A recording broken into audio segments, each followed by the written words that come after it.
4000 বছর পূর্বে, খ্রিস্টাব্দ পূর্বে নেপাল শহরে একজন রাজা, শুদ্ধোধন, মায়াদেবীর পেটে বাচ্চা, মানে রাজার স্ত্রীর পেটে বাচ্চা। তো রাজার স্ত্রী বলল যে আমি বাবার বাড়ি যাব। তো আগেকার মানুষ কি করত, পালকিতে চড়ে যাদের রাজা বাচ্চা তাদের এটা বহন করতো পালকিতে করে। তো পালকিতে করে যেতেছিল। কি একটা বিষয় দেখেন, তো রাস্তার মধ্যে যেতে যেতে এই মেয়েটির বাচ্চা প্রসবের যন্ত্রণা উঠল। রাজার স্ত্রী, শুদ্ধোধনের স্ত্রীর নাম মায়াদেবী। তো মায়াদেবীর যখন বাচ্চা প্রসবের যন্ত্রণা, তিনি পালকি থামিয়ে দিলেন। পালকিওয়ালারা বলল, অতএব রানী, আমরা তো অনেকটা দূরে যেতে হবে, আপনি তো বসতে পারেন না। একটা গাছের ছায়া ছিল, ওখানে ছায়ার নিচে পালকি লাগালো, লাগিয়ে রানীকে সেখানে বের করে দিল। আর ওই গাছের ছায়ার নিচে একটা বাচ্চা প্রসব করে দিল রানী। কারণ আল্লাহ রব্বুল আলামিন কি না করতে পারে দেখেন, যে রাজার স্ত্রী তার বাচ্চা হচ্ছে একটা প্রাকৃতিক গাছের ছায়ার নিচে। এর মধ্যে কারণ এটাই ছিল যে এই ছেলেটা রাজদরবারে থাকবে না, রাজদরবারে থাকবে না। যদিও আপনার এই ছেলেটি ওখান থেকে চলে গেল। একদিন রাজা শুদ্ধোধন ছেলেটির হাতটাকে ধরে, বড় হয়েছে, নিয়ে যাচ্ছে। আর এক জ্যোতিষী মনঋষি দেখে বলছে, শুদ্ধোধন এটা কে? বলে এটা আমার ছেলে। বলে কিছু কথা বলি? বলে বলো। বলে তোমার এই ছেলে রাজদরবারে থাকবে না। বলে কেন? বলে আমি ভবিষ্যৎবাণী দিচ্ছি, 3টি ঘুমযুকুনের মধ্যে ঢুকে যাবে, দরবার ছেড়ে চলে যাবে, তোমার দরবারে থাকবে না। শুদ্ধোধন এসে বলল, আমার ছেলে, একে বাইরে নিয়ে যাওয়া হবে না, বাইরে কোথাও যেতে দেওয়া হবে না। ছেলে বড় হয়ে গেল, ঘটনা এটা বলবো না কিন্তু আমি একটু টাচ দিচ্ছি এখানে। ছেলে বড় হয়ে গেল, বিয়ে হলো, বাচ্চা হলো। রাজা ভাবলো যে ওই যে পুরোহিত যা বলেছিল, মনঋষি যা বলেছিল তা মিথ্যা হবে। কারণ ছেলে হয়ে গেছে, বিয়ে হয়ে গিয়েছে, সংসার হয়ে গিয়েছে, আর যাবে না। রাজা বলল, ওই রকম যেই রকম ভাবে তাকে গাইড করিয়ে থাকতো, ওই গাইড করা বন্ধ করে দিল। একদিন ছেলে মন্ত্রীকে বলল, মন্ত্রী চলো বেরিয়ে যাই, একটু ঘুরে আসি, বাইরে তো ঘুরতে দেয় না কোনোদিন আমার পিতা, আজকে ঘুরতে যাব। বেরিয়ে গেল, রাস্তা দিয়ে চলছিল। যেতে যেতে দেখছে একটা বুড়ো খুনখুনে মানুষ মাজা পড়ে গিয়েছে, হাঁটছে। তো রাজার ছেলে এটাও জানে না যে মানুষ বয়স হয়ে গেলে তার চামড়াগুলো জড়ো হয়, মাজা পড়ে যায়, এটাও জানতো না। তো রাজার ছেলে বলছে, এটা কি? তো বলছে, মানুষ। আহ, মানুষ এরকম হয়? তো বললো, হ্যাঁ বাদশাহ, অতএব মানুষের বয়স হলে অটোমেটিক মানুষ এমনই হয়ে যায়। তখন তিনি বললেন, তাহলে আমারও তো একদিন বয়স হবে। একটা ঘুম ঢুকে গেল, বুঝলেন? রাজার ছেলের মধ্যে একটা ঘুম ঢুকে গেল, এটাই যে আমার তো একদিন বয়স হবে। এই ঘুম কিন্তু আমাদের মধ্যে আসা দরকার আছে, দরকার আছে না নাই? যে আমার একদিন বয়স হলে আমি ওই পর্যায়ে চলে যাব। রাজার ছেলে বললো, চলো আজ ভালো লাগছে না, থাকবো না, চলে যাবো, বাড়ি যাবো, রাজদরবারে চলে আসুন। আর একদিন বেরালো, যেতে ছিল, যেতে যেতে যেতে যেতে একদম বললেন, ওই যে কথাটা বললাম না, ইসলামের মাহফিল, সব শব্দ ব্যবহার করব না। গাড়িতে করে নিয়ে যাচ্ছে একটা মৃতদেহ, তাদের যে বলিগুলো বলছে আর নিয়ে যাচ্ছে। রাজার ছেলের জীবনে কোনোদিন এও দেখেনি, বুঝলেন? এটা কি তাও জানে না। বলছে, মন্ত্রী এটা কি? কি নিয়ে যাচ্ছে করে? কি বলছে? বলে রাজার ছেলেকে বলছে, রাজপুত্র এতে মৃত্যুদেহ আছে। মৃত্যুদেহ কি? বলে মৃত্যুদেহ বুঝেন না? বলে না। বলে মানুষ মরে যায়, তাই মৃত্যুদেহটা নিয়ে যাচ্ছে, শ্মশানে নিয়ে গিয়ে পুড়িয়ে গঙ্গা দেবে। রাজার ছেলে বলছে, মানুষ আবার মরে যায়? বলে হ্যাঁ, মানুষ মরে যায়। দ্বিতীয় গুণ ঢুকে গেল, তাহলে আমিও তো মানুষ, আমিও মরে যাব একদিন।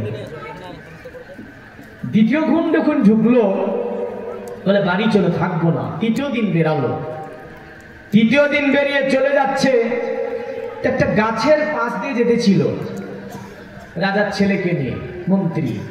যেতে যেতে বুঝলেন ওই গাছের ছায়া, ওই গাছের জায়গাটাতে গিয়ে মানুষ নাকে এভাবে কাপড় দিচ্ছে আর একটু দূর দিয়ে যাচ্ছে। তো রাজার ছেলে মন্ত্রীকে বলছে, কি ব্যাপার, মানুষগুলো এখানে এসে কাপড় দিচ্ছে না, আপনার দূর দিয়ে যাচ্ছে? বলে হুজুর এখানে গন্ধ ছোটাচ্ছে। বলে কিসের? বলে ওই গাছতলাতে দেখছেন না ক্ষত বিখ্যাত মানুষটা পড়ে আছে, এই ক্ষত বিখ্যাত মানুষটার শরীর থেকে দুর্গন্ধ বেরাচ্ছে, এই কারণে মানুষগুলো নাকে মুখে কাপড় দিয়ে জায়গাটা পার হচ্ছে। রাজার ছেলে বলল, এ মানুষ? বলে হ্যাঁ। বলে মানুষের এই ক্ষত বিখ্যাত হয়ে অবস্থা হয়? বলে হ্যাঁ। তো তিনি বললেন, আমিও তো মানুষ, আমারও তো এই অবস্থা হয়ে যেতে পারে। তিনটি গুণ ঢুকে গেল। বলে বাড়ি চলো, বাড়ি চলে আসুন। মন্ত্রীকে বলল, শোন মন্ত্রী, আজকে রাত্রিতে তোকে একটা কথা বলবো। রাজা কিন্তু আপনার বুঝতে পেরেছিল আমার ছেলের মধ্যে তিনটি গুণ আপনার ঢুকে গিয়েছে, কারণ রাজার ছেলে আপনার এমন বাইরে বেরায় না, সর্বময় ঘরের মধ্যে থাকতো। সে যেন চিন্তা করতো মানুষ মরে যায়, মানুষ বুড়ো হয়ে যাওয়ার পরে মানুষের চামড়াগুলি এমনই জড়ো হয়ে যায়, একদিন মানুষ মৃত্যুবরণ করে। আহারে মানুষ আবার ক্ষত হয়ে গাছের গোড়ায় পড়ে আছে, গন্ধ ছড়াচ্ছে, অদেবদ্রব্য ছড়াচ্ছে, মানুষগুলো মানুষকে দেখে নাকে কাপড় দিয়ে দূর দিয়ে চলে যাচ্ছে, তার কাছে যেতে চাই না। আমি মানুষ, আমারও তো এমন অবস্থা হতে পারে। তাই তিনি কি করেছিলেন, আপনার ঘর থেকে বেরায় না। রাজা ভাবছে কি ব্যাপার, কি হয়েছে? মন্ত্রীকে বলল, রাজা এ মন্ত্রী, কি ব্যাপার, আমার ছেলের কি হয়েছে? মন্ত্রী বলল, হুজুর তাকে তো নিয়ে আমি ঘুরেছি আমি 3 দিন, আর 3টি জিনিস যেন সে দেখে ফেলেছে। রাজার সম্মুখে বর্ণনা দিয়ে দিল। রাজা বলল, শোন, আমি শুনেছি আমার ছেলে যেই দিন জন্ম নেয় তারপরে আস্তে আস্তে বড় হয়ে উঠলো, প্রহিতের দেওয়া ছিল। প্রহিত বলেছিল, এ রাজা শুদ্ধোধন, তোমার একমাত্র ছেলে, এই ছেলেটি তোমার রাজ দরবারে থাকবে না। 3টি গুণ যখন ঢুকে যাবে, রাজ দরবার ছেড়ে চলে যাবে। আপনার বাচ্চা জেনে ফেললো। একদিন রাত্রিতে আপনার রাজার ছেলে মন্ত্রীকে ডেকে বললে, মন্ত্রী ঘোড়াকে প্রস্তুত করে ফেল। রাজা আমি নিষেধ করেছিল, কিন্তু মন্ত্রীর কথা আপনার বলে না, আপনার জন্য ঘোড়া রেডি করবো না। বলল, শোন, যদি ঘোড়া রেডি না করিস সকালবেলায় ফাঁসির মঞ্চে চড়তে হবে, কেউ তোকে বাঁচাতে পারবে না, কারণ আমি রাজপুত্র, যেটা আমি তোর জন্য ফয়সালা দেব সেটাই হবে। মন্ত্রী ভয় করে আপনার ঘোড়াকে সাজালো। রাজা বলছে, গেটকে খুলে দে। গেটটা খুলে দেওয়া হলো।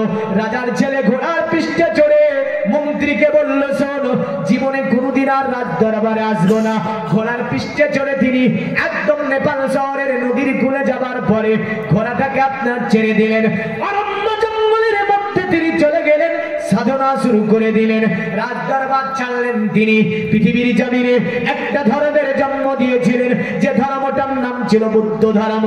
এই বুদ্ধ ধর্মের প্রতিষ্ঠাতা তিনি ছিলেন শুদ্ধোধনের ছেলে, মায়াদেবীর একমাত্র সন্তান, যার নাম ছিল আপনার গৌতম বুদ্ধ। এই গৌতম বুদ্ধ আজ থেকে 4000 বছর আগে যখন তিনি মৃত্যু সজ্জায় পৌঁছে যায়, মৃত্যু সজ্জায় চতুর্দিকে প্রজারা তাকে ঘিরাও করে নিয়ে বসে আছে।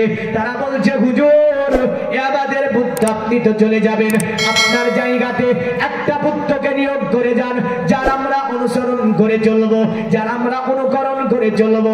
আপনার বাচ্চার ছেলে যার নাম ছিল গৌতম বলেছিল, আমার পূজারা, দুনিয়ার জমিনে তোমরা আমার দেব অনুসরণ করলে, দীর্ঘদিন ধরে আমাকে বুদ্ধ মানলে, পৃথিবীর জমিনে এমন কোন মন্ত্র, এমন কোন কিছুই দিয়ে যেতে পারি না যা পড়লে তোমাদের জীবন ধন্য হবে।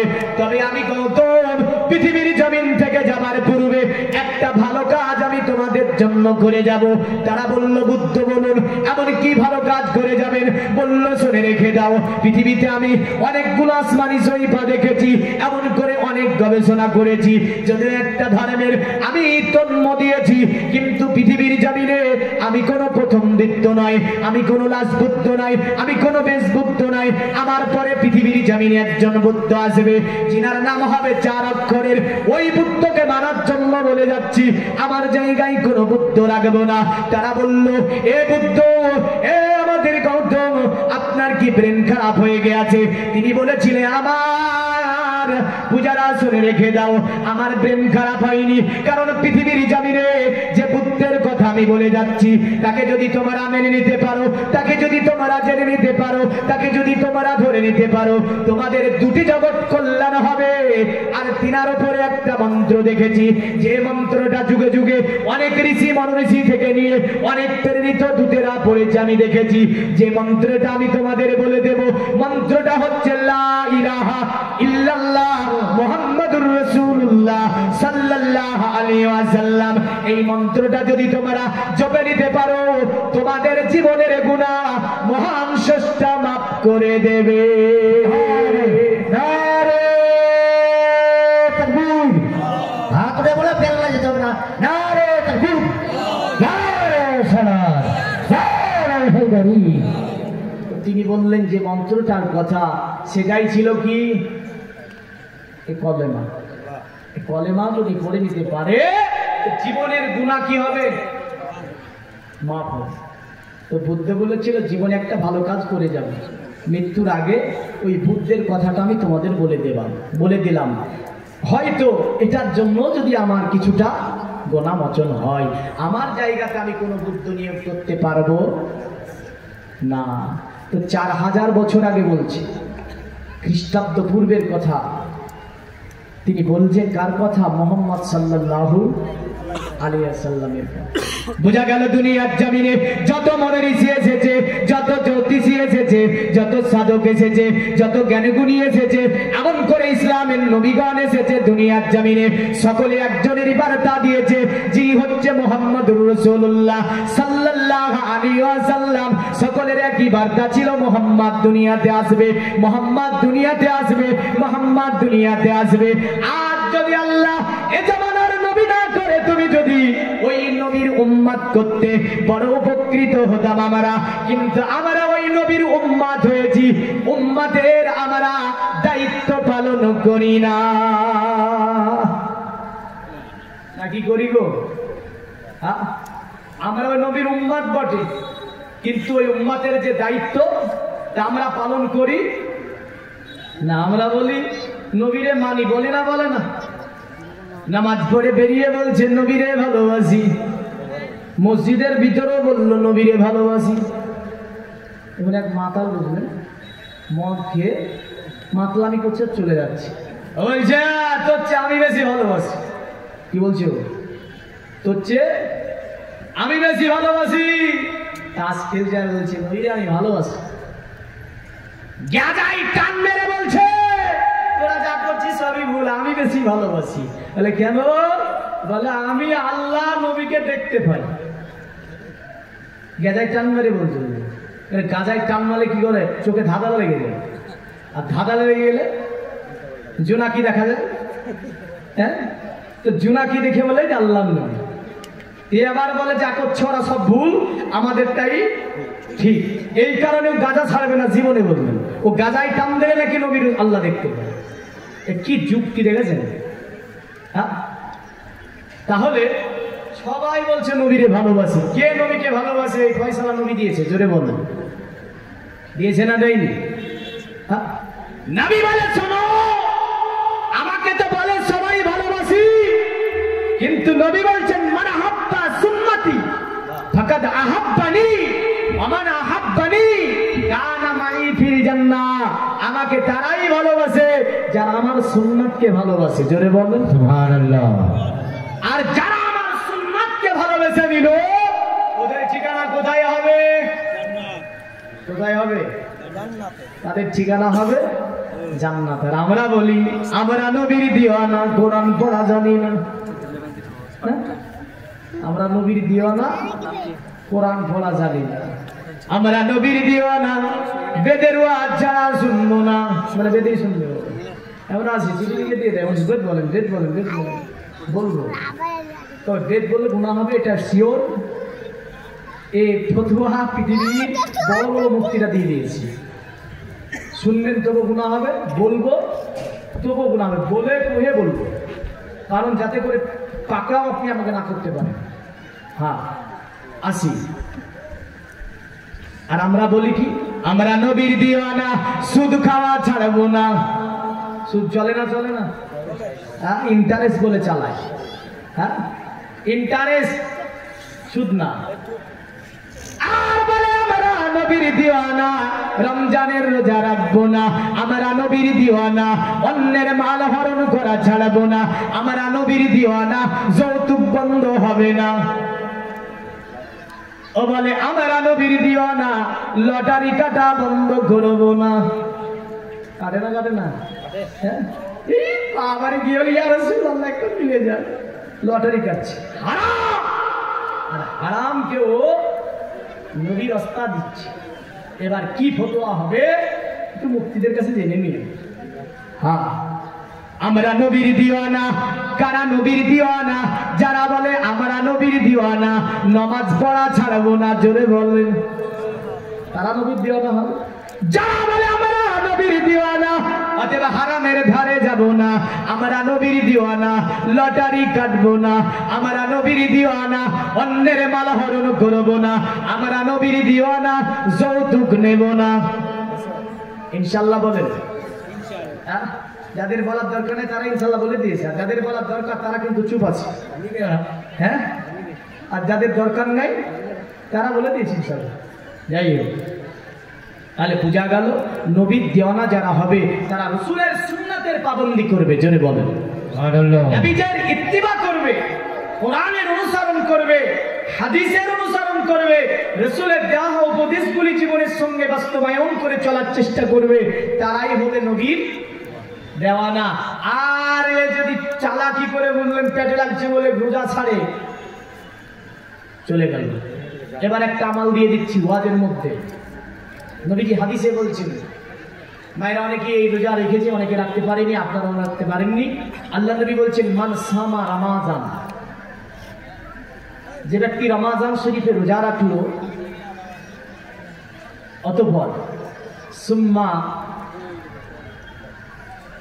ইত্তিবা সিত্তাম মিন শাওয়ালি, অতঃপর যে ব্যক্তি 6টা রোজা রমজানের সঙ্গে মিলিয়ে দিল, 6টা রোজাকে রমজানের সঙ্গে মিলিয়ে দিল, আল্লাহ নবী বলছেন ওই ব্যক্তিটা যেন কানা সিয়ামি, কানা সংকা সিয়ামি দাহার, ওই ব্যক্তিটা যেন পুরা বছর ধরে রোজা রাখলো, জোরে বলো। ওই ব্যক্তিটা যেন পুরা বছর ধরে রোজা রাখলো। এটা একটা বড় আমাল। এই আমালটা পুরুষের মধ্যে খুব কম করে। নবীজির কথা কিঞ্চিত পরিমাণ এদিক ওদিক হবে না, দুনিয়া পাল্টিয়ে যাবে, নবীজির কথা পাল্টাবে না, মনে রাখবেন। তাহলে অনেক মা বোন করে, অনেকে করে না। এই রোজা রাখবেন, অনেক সওয়াব আছে। এই মাস চলছে শাওয়ালুল মুকাররম মাস, আর এই শাওয়াল মাসের কথাই নবী বললেন 6টা রোজার সঙ্গে যারা রমজানের রোজা রেখে 6টা রোজাকে রমজানের সঙ্গে মিলিয়ে দিল, তারা যেন পুরা মাস, পুরা বছর ধরে ওই ব্যক্তি যেন নফল রোজা করে ফেললো। এই যে ছোট্ট একটা আমাল আপনাকে দিলাম, যিনারা রাখেন নাই রোজা, অবশ্যই রাখার চেষ্টা করবেন। এগুলোর বিনিময়ে জান্নাত পাওয়া যাবে, এগুলানের বিনিময়ে আপনার জীবনের মঙ্গল আসবে, কল্যাণ আসবে। আর বাদ বাকি যা ওয়াজ শুনবেন কানে হাত দিয়ে যতক্ষণ আমি বলবো, সমস্ত কথাতে কল্যাণ আসতে পারে না, এগুলো ধরে নেবেন ওয়াজের মধ্য থেকে। আসি, আল্লাহর রাসূলের দিওয়ানা হতে গেলে নবীজির উপদেশ মেনে চলতে হবে। এবার আসি, আল্লাহর নবী সাল্লাল্লাহু আলাইহি ওয়াসাল্লামের কথা যে যুগে যুগে সকলে বলল, তা আমার নবী সাল্লাল্লাহু আলাইহি ওয়াসাল্লাম আসলেন কবে? কবে আসলেন গো? মাস্টার নাম কি? 12ই রাবিউল আউয়াল। কোথায় আসলেন? মক্কাতে। তো মক্কাতে জ্যোতিষী, মনোঋষি, ঝোষী, ঋষি, মনোঋষি এই ছিল। কারণ 1500 বছর আগে তো কোরআনুল কারীম ওই সময় আসেনি। তো নবীজি দুনিয়াতে আসবেন, আসছেন ওই রাত্রি। সিরিয়ার বাদশা আপনার স্বপ্ন দেখছে একজন ব্যক্তি যেন দাজলা নদী পার করে ঘোড়ার পৃষ্ঠে চড়ে সিরিয়ার মধ্যে প্রবেশ করছে। এটা তার স্বপ্ন ছিল।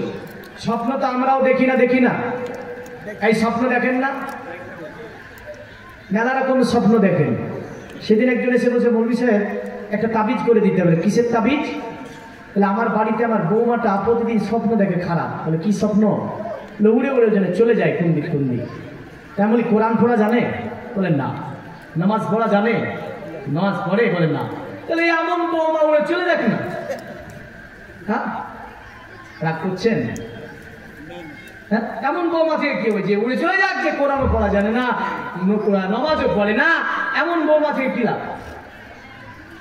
তো দেখেন, স্বপ্ন 3 প্রকারের হয়। কয় প্রকারের?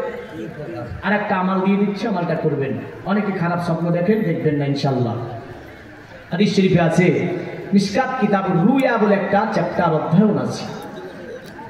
আল্লাহর নবী বললেন স্বপ্ন হচ্ছে 3 প্রকার। একটা দিলের খোয়েজ থেকে হয়ে থাকে, একটা শয়তানের তরফ থেকে হয়ে থাকে, আর একটা স্বয়ং আল্লাহর তরফ থেকে হয়ে থাকে। জোরে বলেন। নবীজি বলেছেন ওহী আসা বন্ধ হয়েছে, ওহীর 46 ভাগের একটা ভাগ হচ্ছে স্বপ্ন। ওহীর 46 ভাগের 1 ভাগ হচ্ছে স্বপ্ন।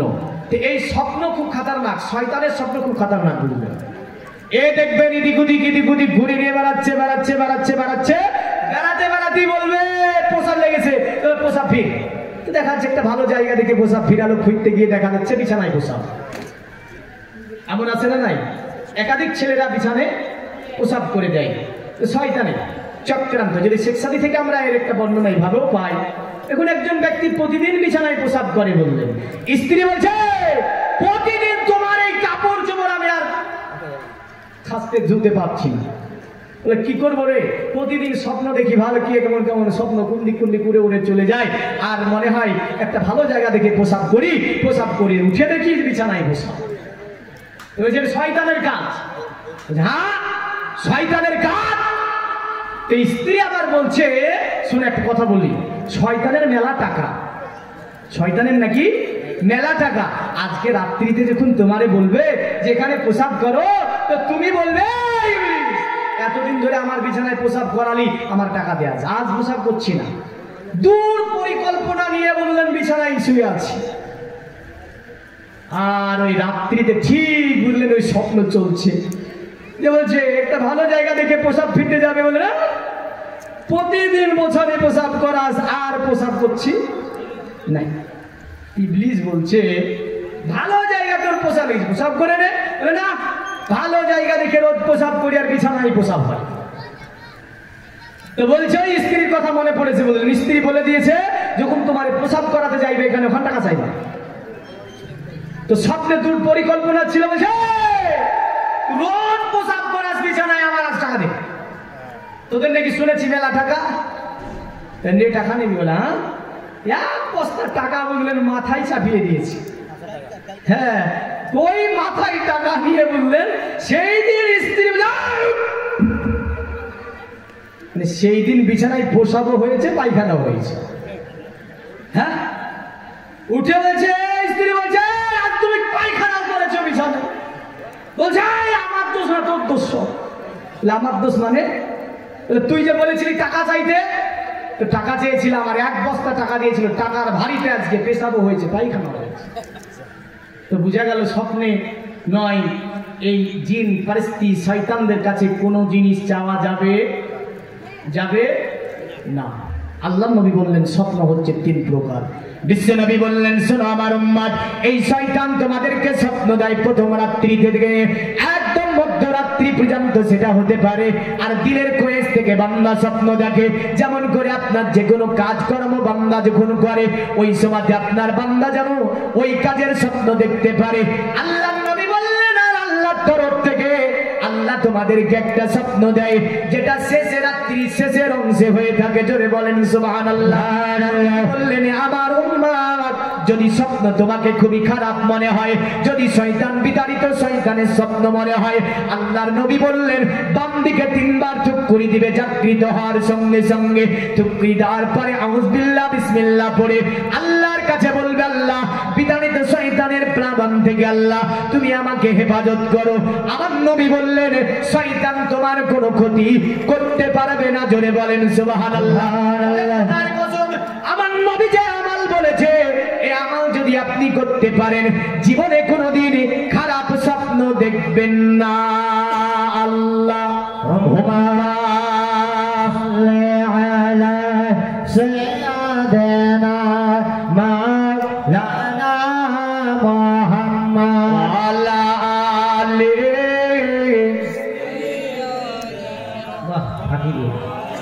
وعلى آله سيدنا مولانا محمد जमी आसमान तुम्हारी तोरे হলো দো জাহান তোমারি তরে।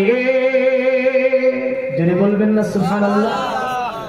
জমি আসমান তোমারি তরে হলো দো জাহান তোমারি তরে। জমি আসমান তোমারি তরে হলো দো জাহান তোমারি তরে।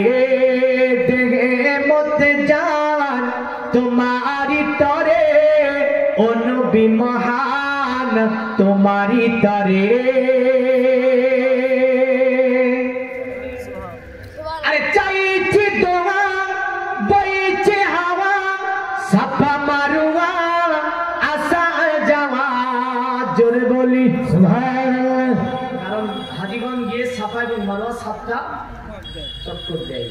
আরে চাইছি দোয়া বইছে হাওয়া সাফা মারুয়া আসা যাওয়া জান্নাত পাওয়া আরো মেওয়া এসব হাওয়া তোমারি তরে।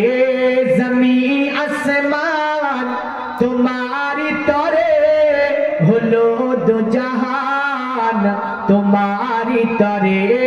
দেহে মধ্যে জান তোমারি তরে ও নবী মহান তোমারি তরে।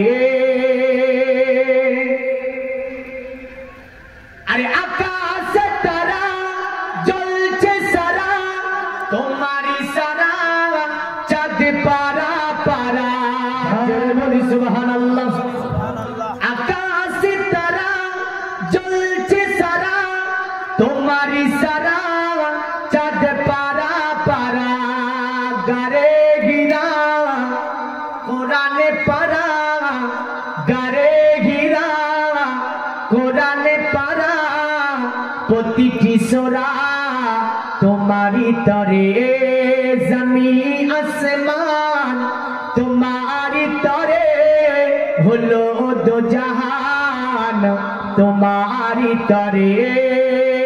আল্লাহুম্মা صلي على سيدنا مولانا محمد وعلى آله سيدنا وعلى آله سيدنا مولانا محمد। পৃথিবীর মুমিন মুসলমান যেটা বলতেছিলাম আমার নবীজি দুনিয়ার জমিনে আপনার আসবে যেই রাত্রিতে সিরিয়ার বাচ্চা যেন স্বপ্ন দেখছে দাজলা নদী পার করে কেউ যেন ঘোড়ার পৃষ্ঠে চড়ে সিরিয়ার মধ্যে আপনার প্রবেশ করছে। বাদশার ঘুম ভেঙে গেল।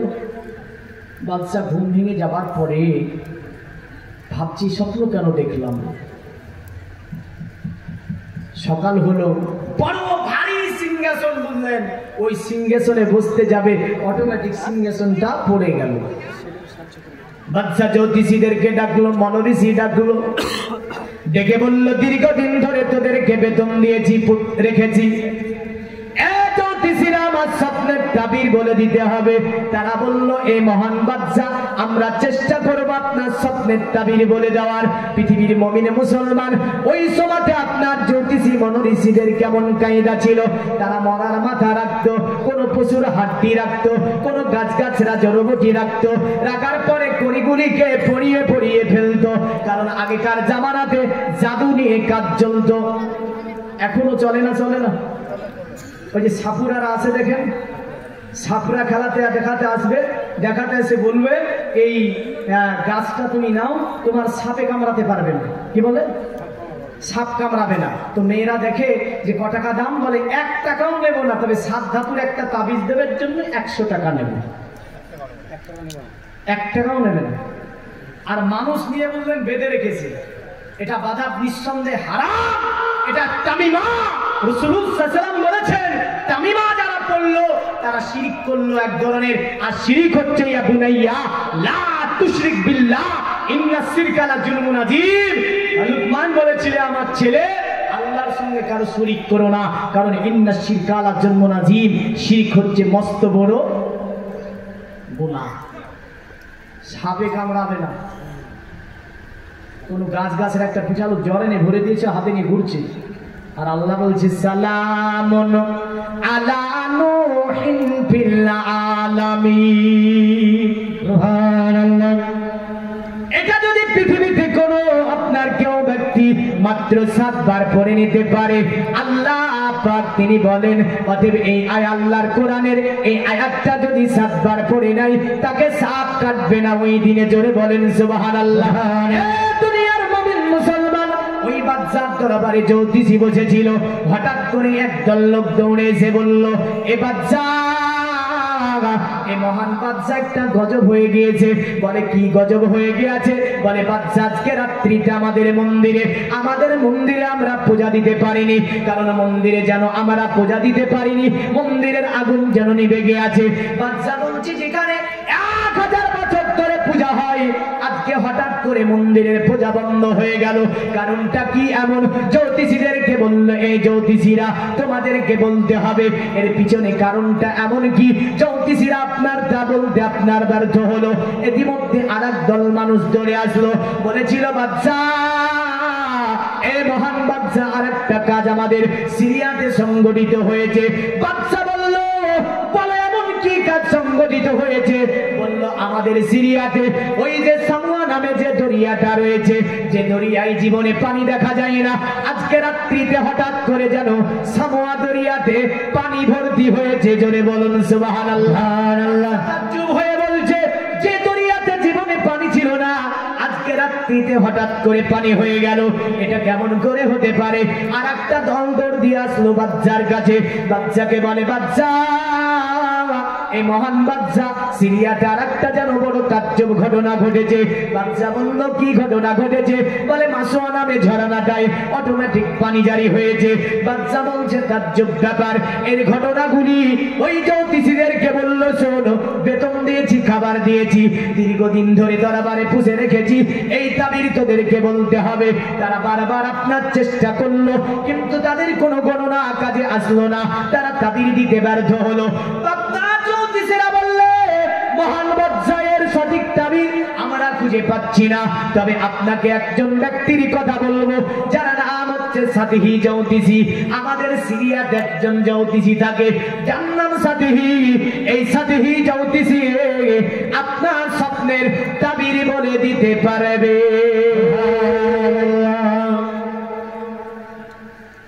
বাদশা বলল, তাই? তাহলে ঠিক আছে।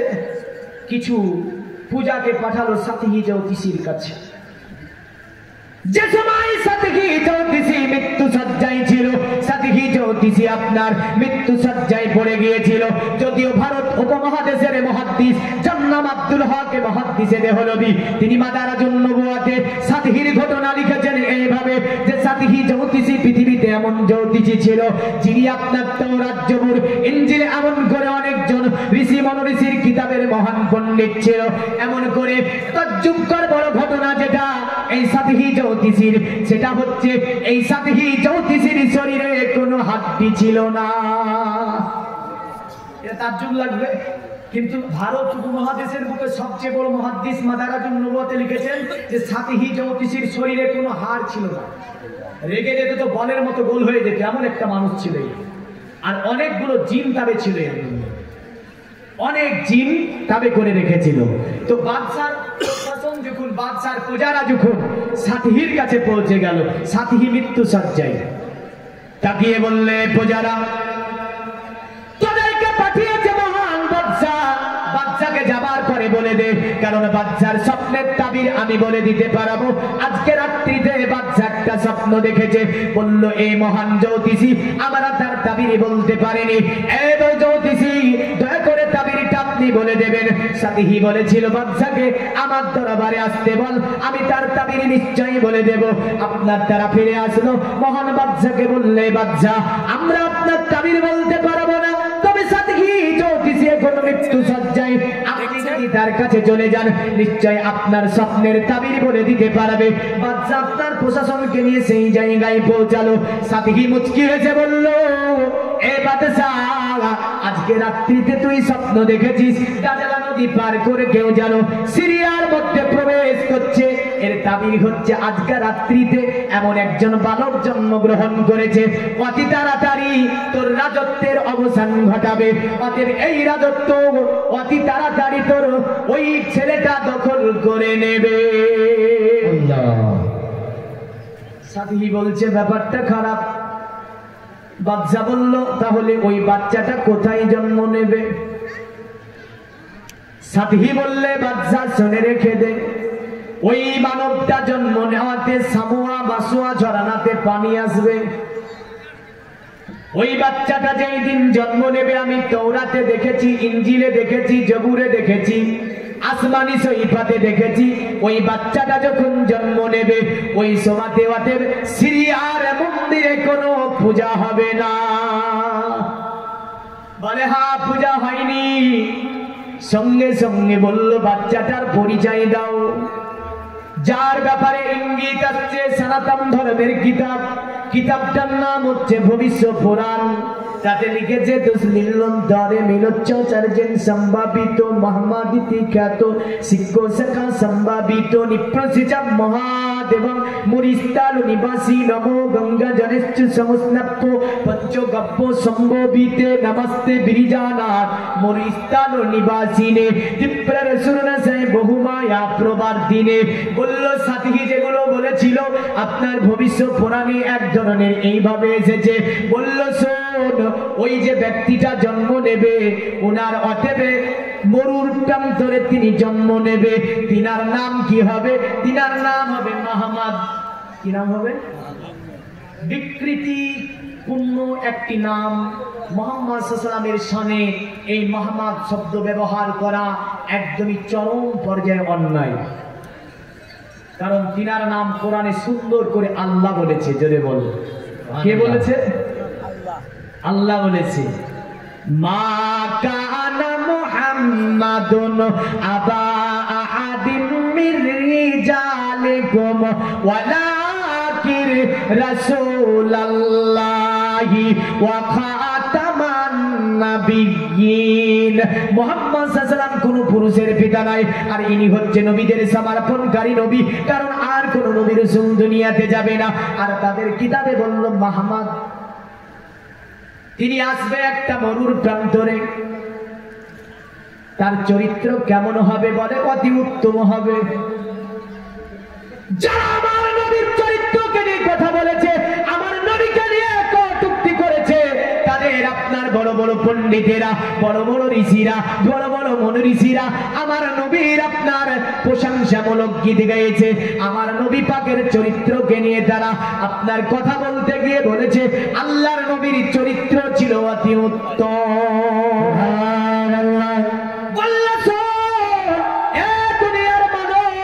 তবে ওই ব্যক্তিটা দুনিয়াতে জন্ম নেবে এত উত্তম চরিত্রে হবে, তিনার চরিত্র দেখে যেন মানুষ তার কাছে আসবে, তার কাছে এসে ওই ধর্মটা মানবে। শিক্ষা সম্ভাবিত তিনার হাতে হাত দিয়ে বায়াত নেবে। আজ যেন তারা কি করবে? কলেমা পড়ে ইসলাম ধর্ম গ্রহণ করে নেবে। এ দুনিয়ার মুমিন মুসলমান। সভাপতি ছিলেন রেজাউল করিম, নাম 1000 টাকা দিয়ে। কি নাম? রেজাউল করিম সভাপতি ছিল। এর আগে সভাপতি ছিল, আজকে সভাপতি। সুবহানাল্লাহ। দেখেন রেজাউল করিম সভাপতি মহাশয় 1000 টাকা নবীর ঘর মাদ্রাসায় করেছে দান। নারায়ে তাকবীর। আল্লাহু আকবার। দেখেছেন আমরা এত মিছিল মিলি মেরে ও করে বুঝলেন সব বাতিল করে দেবেন। কিন্তু গবেষণা বলছে ওরা কি নিয়ে মুসলিমকে দেখে জানেন? যখন একটা প্রতিবাদ সভা হয়, তো পুরা প্রতিবাদ সভাটাই অন্য ধর্মের মানুষেরা যখন আপনাকে আমাকে ভেরিফাই করে, তখন ওরা মুখের দিকে তাকায়, মানে প্রতিবাদ সভাটাকে দেখে মুখের দিকে তাকায়। তো মুখের দিকে তাকিয়ে দেখা যায় যে কিছু মানুষ সভাতে থাকে মুখ বন্ধ করে, এত নারায়ে তাকবীর বলে, এরা কিন্তু চুপ করে থাকে, এরা বলে না।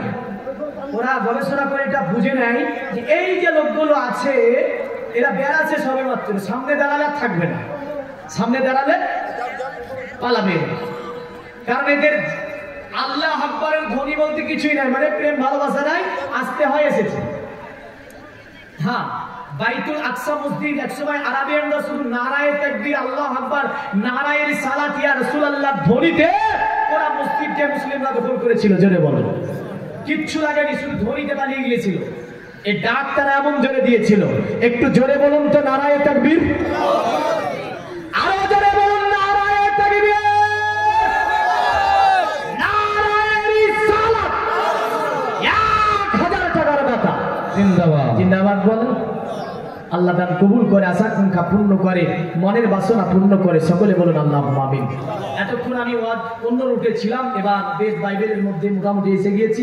এই নিয়ে এবার কিছুক্ষণ আলোচনা হবে, কারণ দুটি এতে আমি ওয়াজ করি। যখন আমি কোরআনের ওগুলো আলোচনা করি, প্রথম স্টেপে অ্যাকচুয়ালি ইসলামিক স্টেপ, এর মধ্যে অন্য কোনো কিতাবের চেয়ে আল কোরআন ও হাদিসের আলোচনা অতি উত্তম।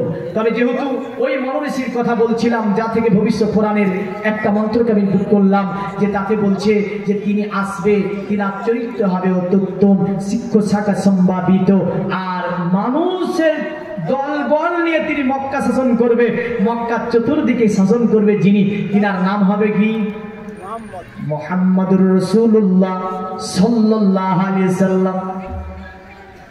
বলেছিলেন সাবিহি সাইদিন পৃথিবীর জমিনে অতএব ন্যায়কে যিনি প্রতিষ্ঠিত করবে, পৃথিবীর জমিনে যিনি মানবকে মানব হিসাবে প্রতিষ্ঠিত করবে, তিনি হবে ওই যে মুহাম্মদ। তাই তিনি আপনার বলেছিলেন নমস্তে বিরিজানা তুমুর ইস্তালো নিবাসিনে পিপ্রার সুরনা সাই বহুমায়া প্রবাদিনে, দয়া করে এই মহান মানব তুমি আমার এই প্রণামটা গ্রহণ করো, আর আমার প্রণাম গ্রহণ করিয়ে এই মরুস্থলে আগমনকারী তুমি আমার প্রণামকে গ্রহণ করে দয়া করে তুমি আমাকে ওই কঠিন দিনে একটু তোমার কাছে আশ্রয় দিও। যদি তোমার কাছে আমাকে আশ্রয় দিয়ে দাও, আমার জীবনটা ধন্য হয়ে যাবে। পৃথিবীর মুমিন মুসলমান যারা আমার নবীর চরিত্রকে নিয়ে আপনার কথা বলে, আমরা দেখছিলাম সোশ্যাল মিডিয়াতে কিছুদিন আগে আপনার বলতেছিল আমরা আপনার মোহাম্মদের ছবি তৈরি করে রেখেছি, পোড়াবো বলছিল না, এটা আলীর ছবি, এটা মোহাম্মদের ছবি।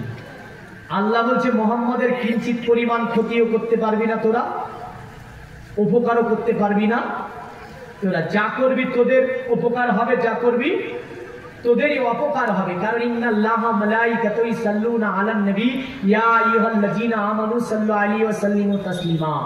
আমি আল্লাহ নিজে পড়ি নবীজির দরুদ, আমার ফেরেশতারা পড়ে ইয়া আইয়ুহাল্লাযীনা আমানু, হে ঈমানদার, সকলে পড়ো না তোমরা, কারণ ঈমানদার হলে নেব অথবা নেব না, হে ঈমানদার তোমরাও নবীজির উপরে দরুদ ও সালাম পড়ো। কে কি বললো, কে কি করলো, তাতে মুহাম্মদ সাল্লাল্লাহু আলাইহি ওয়াসাল্লামের কিঞ্চিত পরিমাণ যায় আসে না। কিন্তু মনে রাখেন, এই মুহাম্মদ সাল্লাল্লাহু আলাইহি ওয়াসাল্লামের যদি বেয়াদবি আমরা দেখি, শরীরে রক্ত থাকতে কখনো ছেড়ে কথা বলবো না, এটা হচ্ছে আমাদের ঈমান। কারণ সাহাবীরা জান মাল সন্তান সন্ততি নিজে কুরবান হয়ে গিয়ে আমার নবী সাল্লাল্লাহু আলাইহি ওয়াসাল্লামকে সাহায্য করেছে, এটাই হচ্ছে ঈমান সাহাবীদের। আমাদের ওটাই ঈমান, আমাদের জান মাল সন্তান সন্ততি আমাদের নিজের রক্ত দিয়ে হলো। মুহাম্মদ সাল্লাল্লাহু আলাইহি ওয়াসাল্লামের ব্যাপারে কোনো কেউ কথা বললে তাকে আমরা ছেড়ে কথা বলবো না। যদি আমাদের গালি দেয় কোনো অসুবিধা মনে করবো না, যদি বাবাকে আমার গালি দেয় তবু কিছু অসুবিধা মনে করবো না, আমার মায়ের যদি গালি দেয় তবু অসুবিধা মনে করবো না, আমার ভাইকে যদি গালি দেয় তবু অসুবিধা মনে করবে না মুমিন। কিন্তু মনে রাখে, মুমিন যিনি, তিনি মুহাম্মদ সাল্লাল্লাহু আলাইহি ওয়াসাল্লামের বেদবি যদি শোনে, তাহলে চায়ের দোকানে কাপ তুলে মুখে মারবে। সে যদি নামাজ না পড়তে পারে, ভিতরে যদি এক ফোঁটা ঈমানের রক্ত থাকে, মুহাম্মদ সাল্লাল্লাহু আলাইহি ওয়াসাল্লামের বেদবি ও সইতে পারবে না। এর নাম হচ্ছে ইমানদার। তাহলে এই ইমানদার যিনারা, এই ইমানদারদের জজবা প্রেম হচ্ছে নবীজির ভালোবাসায়। তো বলছে যারা বলছে মুহাম্মদ সাল্লাল্লাহু আলাইহি ওয়াসাল্লামের চরিত্র নিয়ে কথা, তাদের ঝগবে দেখি বলছে নাকি দিয়েছে তো বলো কি দিয়ে বলছে মুহাম্মদের চরিত্র নিয়ে কথা। তাদের বলেছে অস্পমাসু গমারুয়ে দেবদত্তং জগৎপতিং সিনা সদুদমন নমস্তে শবর্জি গুণানিবিতং চিরোরন্না সোনা ফোনং হুইনা প্রতি মুদ্দাতি। অতএব অবতার কলির কলকি যিনি হবে, মানে অবতার কলির কলকি পুরাণে যার বর্ণনা দিয়েছে দেবা ধর্মা কিত্র যুগা দেবা লকচ্চারা হুষ্টা পুষ্টা সন্তুষ্টা কল্প রজনী চাবুবা नना देवादे लिंगेषु भूषाने भूषितेषु च इंद्रजाली बुद्धाति कल्पका पूजा का जाना न समति। যততে মূর্তির পূজা করিস না কেন, অবতার কলির কলকি যখন দুনিয়ার জমিনে পদার্পণ করবে, দেব মূর্তিগুলো পর্যন্ত ওই অবতার কলির কলকিকে সম্মান জানাবে। দেব মূর্তিগুলোকে পর্যন্ত তার দিকে ঝুঁকে যাবে। যদিও আমরা দেখতে পাই কাবার মূর্তিগুলো রসুলের দিকে ঝুঁকেছিল, আমিনা ঘরের দিকে ঝুঁকেছিল। শুধু তাই নয়, আপনার সিরিয়ার মূর্তিগুলো পর্যন্ত মক্কা আমিনার ঘরের দিকে ঝুঁকে গিয়েছিল। শুধু তাই নয়, আল্লাহর নবী আসলো যেই দিন, কাবা মুআজ্জামা পর্যন্ত আমেনা ঘরের দিকে ঝুঁকেছিল। জোরে বলেন সুবহানাল্লাহ। আরে কে জন্মিল আরব দেশে, ও গো ফেরেশতা পড়ে দুরূদ, কার আশাতে রই খুশিতে। জোরে বলুন সুবহানাল্লাহ। সাল্লাম যেদিন এসেছিলেন, আরে কে জন্মিল আরব দেশে, ফেরেশতা পড়ে দুরূদ, ধ্বংস কেন হলো বেদিন, ও গো ভেঙে পড়ে কাবার বুত, ও গো ভেঙে পড়ে কাবার বুত। কার আশাতে রয় খুশিতে, কার আশাতে রয় খুশিতে, যিনি নিশান ও গালেমান, এই তো সেই নবী মহান। সুবহানাল্লাহ। মানব বেশে দুনিয়ায় এসে কে দেখালেন খোদার শান, এই তো সেই নবী মহান। এসে জিবরিল করতেন নাজিল যার উপরে পাক কোরআন, এই তো সেই নবী মহান। জোরে বল সুবহানাল্লাহ। এ দুনিয়ার মুমিন মুসলমান, অবতার কলির কলকি পুরাণে তাই বলল দেবা ধর্মা চিত্র যুগা দেবান কচ্চারা হুষ্টা পুষ্টা সন্তুষ্টা কল্প রজনী চাবুবা নানা দেবাদে লিঙ্গেষু ভূষানে ভূষিতেষু চ। অতএব ওই অবতার কলির কলকি দুনিয়াতে আসাতে দেব মূর্তিগুলো পর্যন্ত তারে সম্মান জানাবে। শুধু তাই নয়, যে গাছ জীবনে অতএব ফুল দিতে পারেনি, ফুল ফোটেনি, ওই গাছে ফুল ফুটবে অবতার কলির কলকি দুনিয়াতে আসাতে। যে অতএব পশু দুগ্ধ দিতে পারেনি, ওই পশুর স্থানে দুগ্ধ আসবে। যে পশুটা দুর্বল ছিল, ওটা যেন সবল হবে। যে মরুর প্রান্তরে জীবনে কোনোদিন পানির অভাবে ঘাস বেরায়নি, অবতার কলির কলকি আসাতে ওই মরুভূমির প্রান্তরে ঘাস বেরাবে। অবতার কলির কলকি এসে কি করবে? বলে অবতার কলির কলকি এসে ইন্দ্রজালি বুদ্ধাতি কল্পকা পূজা কার্য ন শান্তি, মানে তিনি আসার পরে ইন্দ্রজালিকদের গল্প কাহিনী নিয়ে মানুষকে ভুলিয়ে ভালিয়ে রেখে যে পূজা করানো হয় সেগুলোকে বন্ধ করবে। আর তিনি দুনিয়াতে অযোধ্যা সম্পরি শান্তি, যিনি পৃথিবীতে কাদিয়াতের শান্তি কায়েম করবে, তিনি হচ্ছেন অবতার কলির কলকি। সুবহানাল্লাহ। এবার বলছে অবতার কলির কলকির চরিত্র কেমন হবে, তিনি কে, পরিচয় দিতে চলবো। তবে তারা যদিও বলেছে তিনার চরিত্র হবে অসবমাসু গমারুহে দেবতত্তং জগৎপতিং অসিনা সাধু দামান নামাসটি সবার যে গুণানিবিতান, মানে তিনি এমন হবে বিশ্ব মানব হবে, তার মতো দ্বিতীয় আর কাউকে পাওয়া যাবে না। সুবহানাল্লাহ। আরে বলে যে নবী আমার মতো বড় ভাই, কি বলে আমার মতো বড় ভাই, কিন্তু আমার নবীর সমতুল্য কারো সঙ্গে হবে, কারো সঙ্গে হবে না। তো বলছে যে তিনি হবেন বিশ্ব মানব। অবতার কলির কলকি কি হবে? তারপরে অবতার কলির কলকিটা কে এই পরিচয় দেবে, তিনি কে? তো বলছে তিনি হবে বিশ্ব মানব। তো বলেন বিশ্ব মানব বলতে কারে বোঝায়? ইনার মতো আর দ্বিতীয় মানব হবে না, তিনি মুহাম্মদ সাল্লাল্লাহু আলাইহি ওয়াসাল্লাম। আর বিশ্ব মানব যাকে বলা হয়, বলল তিনার মধ্যে সমস্ত সদ্গুণের অধিকারী হবেন তিনি। জোরে বলেন সুবহানাল্লাহ। তার কোনো চরিত্রে দাগ থাকবে না, তাই বললো তার কোনো চরিত্রে দাগ পাওয়া যাবে না। যত সদ্গুণগুলি আছে অবতার কলির কলকির মধ্যে পাওয়া যাবে। যদিও আমার নবীর চরিত্র নিয়ে কোরআন বলেছে ইন্নাকা আলা খুলুকিন আযীম, নবী আপনি হচ্ছেন উত্তম চরিত্রের অধিকারী। জোরে বলেন সুবহানাল্লাহ। আর কে যুক্তিরাজ্যের বিজ্ঞানী নীল আর্মস্ট্রং তিনি বলেছিলেন দুনিয়ার মানব পৃথিবীর জমিনে মুহাম্মাদের জীবনী বললাম, সিরাতুন নববী বললাম, সিরাতুর রাসূল বললাম, এমন করে অনেক কিতাব আমি পড়লাম, কিন্তু মুহাম্মাদের জীবনী পড়ে মুহাম্মদ সাল্লাল্লাহু আলাইহি ওয়াসাল্লামের জীবনে কিঞ্চিত পরিমাণ ভুল আমি দেখতে পাইনি। আমি নীল আর্মস্ট্রং পৃথিবীর জমিন থেকে চাঁদের মাটিতে আমি গিয়েছিলাম, চাঁদ ভ্রমণ করেছি আমি, কারণ পৃথিবী থেকে সর্বপ্রথম তিনি 1969 খ্রিস্টাব্দে তিনি সর্বপ্রথম চাঁদে গিয়েছিলেন। তিনি ছিলেন নীল আর্মস্ট্রং। তিনি আপনার আসার পরে বলেছিলেন যে দুনিয়ার জমিনে অতএব মুহাম্মাদের জীবনী খুঁজে একটা মুহাম্মাদের জীবনে দাগ দেখতে পেলাম না, কিন্তু আমি নীল আর্মস্ট্রং চাঁদের গায়ে একটা বড় দাগ কাটা দেখেছি, মানে চাঁদের গায়ে দাগ আছে, আমার নবীর চরিত্রে দাগ না। সুবহানাল্লাহ। নারে তাকবীর, নারে সালাত। আল কোরআনের আলো, ওলি আল্লাহ যেখানে আমরা থাকবো সেখানে। এ দুনিয়ার মুমিন মুসলমান শুধু তাই নয়, দুনিয়ার জমিনে আপনার আমেরিকার বিখ্যাত একজন বিজ্ঞানী যিনি বলেছিল যে মুহাম্মদকে নিয়ে আমি কোরআনের গবেষণা করতে বসলাম, কোরআনকে আমি ভুল ধরার জন্য চেষ্টা করলাম, যিনি ছিলেন আপনার নরেন্দ্র সিং। তিনি বলেছিলেন দুনিয়াতে মুসলমানদের কোরআন আমি 72 বার পড়লাম, কিন্তু মুসলমানদের কোরআন 72 বার পড়ে নিয়াতটা ছিল কোরআনের ভুল ধরা, নিয়াতটা ছিল কোরআন থেকে ভুল বের করে দেওয়া।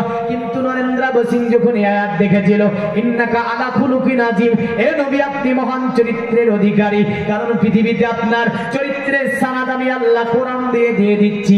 তো নরেন্দ্র সিং বলেছিল অতএব পৃথিবীতে মুহাম্মদকে নিয়ে অন্য ধর্মের মানুষেরা যত যা করে না কেন, আমি উত্তম চরিত্র দেখছি মুহাম্মদের। তিনি আল্লাহর নবীকে নিয়ে গবেষণা করলেন, করার পরে বোনাস সম্মানে বলেছিল শোনো, মুসলমানদের কিতাবের ভুল ধরা তো দূরের কথা, আমার জীবনে একাধিক জায়গাতে আমি ভুল খুঁজে পেয়েছি, এই কারণে আমি আজকে আমার পোশাক চেঞ্জ করে দিলাম, চলার গতি পাল্টিয়ে দিলাম, এমন করে আমি নরেন্দ্র সিং মুহাম্মদের চরিত্রে দাগ কাটবো বলেছিলাম।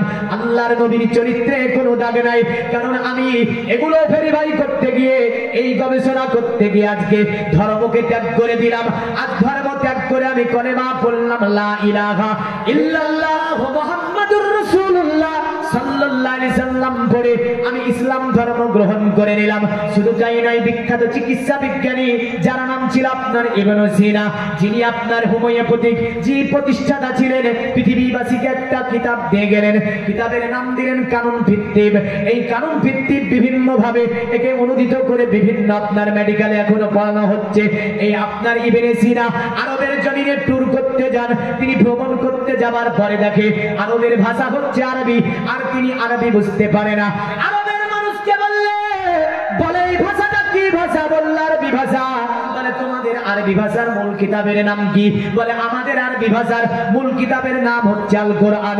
সঙ্গে সঙ্গে তিনি আল কোরআন পড়ার জন্য সেখানে একজন মাস্টার ধরেছিল। আল কোরআন পড়লো, আল কোরআনের ব্যাখ্যা শিখলো, আল কোরআনের মানে শিখলো।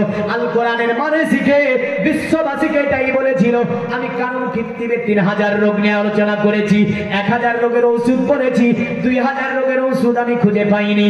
কিন্তু মুসলমানদের কিতাব আল কোরআনের প্রথমতম সূরা, সূরাটার নাম হচ্ছে সূরায়ে ফাতিহা। কাফিয়া অফিয়া সাফিয়া সেপা উম্মুল কোরআন সাবে মাসানি, সূরাতুস সালাত, সূরাতুদ দোয়া, সূরাতুশ শিফা। নবী বলেছেন 3000 রোগের ঔষধ হচ্ছে সূরাতুল ফাতিহা। সুবহানাল্লাহ, সুবহানাল্লাহ। দেখেন বেনামে একজন 500 টাকা নবীর ঘর মাদ্রাসায় পাঠিয়ে দিয়েছে আল্লাহ। দানকে কবুল মঞ্জুর করুন, হায়াত দারাজ করুন, অসুখ বিসুখ থেকে হেফাজত করুন আল্লাহ। এমন করে আত্মীয় স্বজন যারা অন্ধকার করে তাদের কবরগুলোকে কুশেদা মানোয়ার করে জান্নাতের টুকরা বানিয়ে দিয়ে সুবহানাল্লাহ, আল্লাহুম্মা আমিন বলতে হয়। হ্যাঁ, কারণ এটা দোয়া হচ্ছে, আমরা বলবো কি আল্লাহু আমিন। তো যাই হোক, দেখেন এই ইবনে সিনা বলেছিল পৃথিবীর জমিনে উত্তমতম কিতাব হচ্ছে আল কোরআন, আর উত্তমতম মানব হচ্ছে মুহাম্মদ সাল্লাল্লাহু আলাইহি ওয়াসাল্লাম। কারণ তিনি এক নজরে বলছেন এটা হচ্ছে সূরাতুশ শিফা, 3000 রোগের ওষুধ। শুধু ইবনে সিনা তাই বলেছিল না, ইবনে সিনা বলেছিল শোনো মুহাম্মদ সাল্লাল্লাহু আলাইহি ওয়াসাল্লাম তিনি বলেন লা তাকুলুস সামাকা ওয়ালা তাসরিবাল লাবান। মুহাম্মদ বলেছে যে তোমরা দুগ্ধ পান করার সাথে সাথে মাছ ভক্ষণ করো না।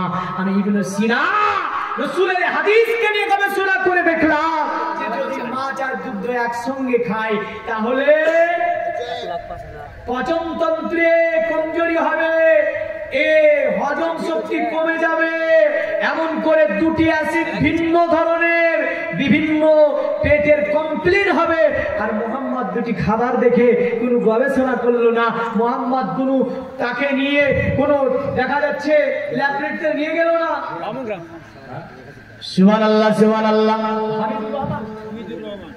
হামিদুর রহমান 1000 টাকা, নারায়ে তাকবীর, আল্লাহু আকবার। আল্লাহ এ দানকে কবুল ও মঞ্জুর করুন। হামিদুর রহমান সভাপতি, তিনার হায়াতকে দারাজ করুন। আত্মীয় স্বজন যারা অন্ধকার করে তাদের কবরগুলোকে কুশাদা মানোয়ার করুন। আর একজন 200 টাকা পাঠিয়েছে দান, যাচাই জেনিয়াতে পাঠিয়েছে দান, কবুল করিয়ে নাও তুমি পাক সুবহান। জোরে বলেন আল্লাহুম্মা আমিন, আল্লাহুম্মা আমিন। আপনারা যেটা দেবেন চটচট করে দিয়ে যাবেন, কারণ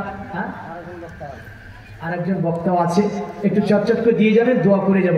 কারণ মুসাফির হালাতে আছি দেখেন। হ্যাঁ, কারণ আমি মোটামুটি কলকাতা ছিলাম 2 দিন, তারপরে ঢুকেছি আপনাদের এখানে। 5 দিন হয়ে গেল বাড়িতে বেরানো, মুসাফিরি চলছে, দোয়া করে যাব। যে না দিবেন একটু চটচট করে। নাজমুল ইসলাম ঝঞ্ঝারি পাড়া 500 টাকা দান করেছে আল্লাহ। খানকে কবুল ও মঞ্জুর করে দিন, হায়াতকে দারাজ করে দিন। रिसालत या रसूल अल्लाह, मसला के आला हजरत जिंदाबाद, मसला के आला हजरत जिंदाबाद। सैयद गुलाम दिलानी साहिब, सैफुर रहमान, सैयद गुलाम दिलानी साहिब जिंदाबाद। नारे तकबीर, अल्लाहु अकबर, नारे रिसालत या रसूल अल्लाह, उलमाए अहले सुन्नत जिंदाबाद, उलमाए अहले सुन्नत जिंदाबाद। मसला के आला हजरत जिंदाबाद, मसला के आला हजरत जिंदाबाद। सैयद गुलाम दिलानी साहिब जिंदाबाद, सैयद गुलाम दिलानी साहिब जिंदाबाद। नारे तकबीर।